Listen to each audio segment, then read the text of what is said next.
I've had a couple of friends ask me this actually, and I like to tell them that really they're totally different.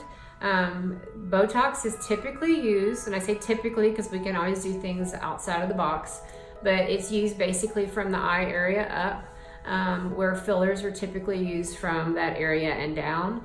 Fillers, remember, are there to restore volume, so the nasolabial fold, the mouth, the cheek area, even sometimes the tear trough is a place where you would use filler.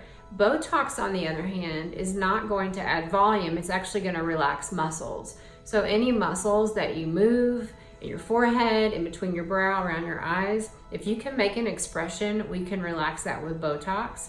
We can also use that to raise the brows a little bit. And then down below the mouth area, there's these little muscles that pull your mouth down. We can relax that to make your mouth more neutral. But they're really different and can work together wonderfully. So fillers are basically tailored to the needs of the patient. So it also depends on the area they want to treat. If they're wanting to do an area that's going to need more volume, we're going to use a thicker filler that's going to cause a little bit more of a change rather than a thinner one. If it's something where it's fine lines and wrinkles, we may use a thinner filler so that it softens without looking overdone. But basically, it's tailored to meet the needs of the patient. So the main thing is to make your desires known to the injector, as well as look at any before and after pictures that they may have or the practice may have.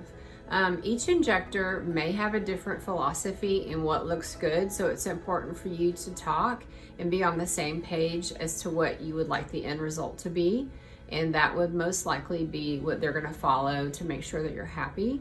I tend to like more of a conservative approach, so if you want to stay natural, I say do a little bit and we can always add more later.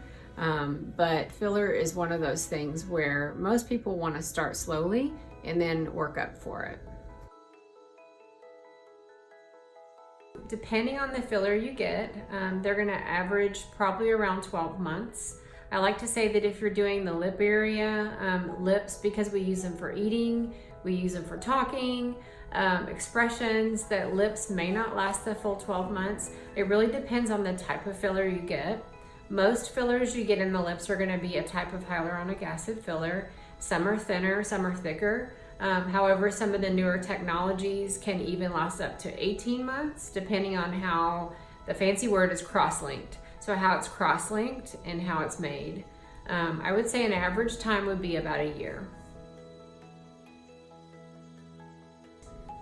I would say anytime you're putting a needle near your face, like you are with fillers, there's always a chance you can bruise. It has a lot to do with what you've had to eat or drink in the last few days, even up to a week, medications that you take, as well as your body chemistry. My biggest advice for fillers is to not do them right before a big event. I would make sure you have at least a week to 2 weeks prior to an event or any kind of special occasion, so that that's not a possibility of it messing you up for that.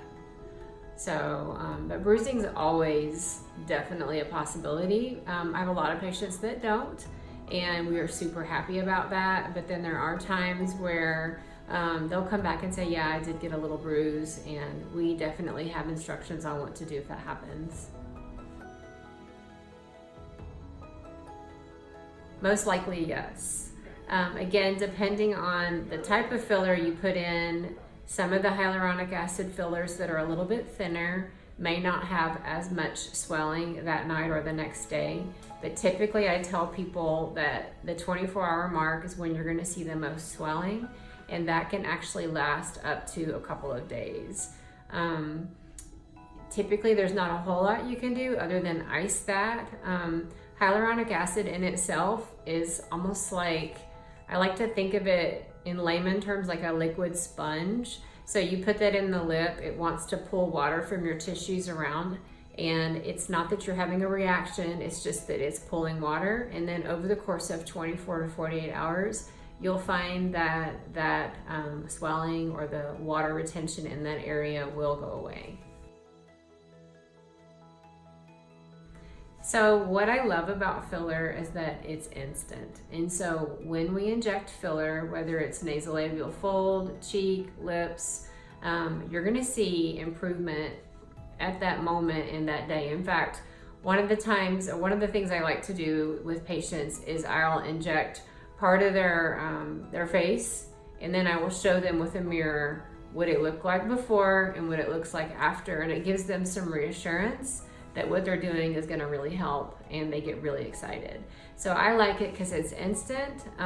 There is a little bit of swelling on the day we do it, and sometimes obviously the day or two after, but once that calms down over the course of a week, you're going to see your final result, but you do see the result that day. So a lot of patients come in interested in injectables when they start seeing lines in their forehead, around their eyes, or in between their brow. In that case, we usually talk about Botox or neurotoxin like Botox or Dysport. In other situations where they're losing volume and they start seeing their cheeks not as full, or they have lines between the nose and mouth that are bothering them, we would talk about fillers. But it's typically when they start noticing those changes in their face that they're not really liking.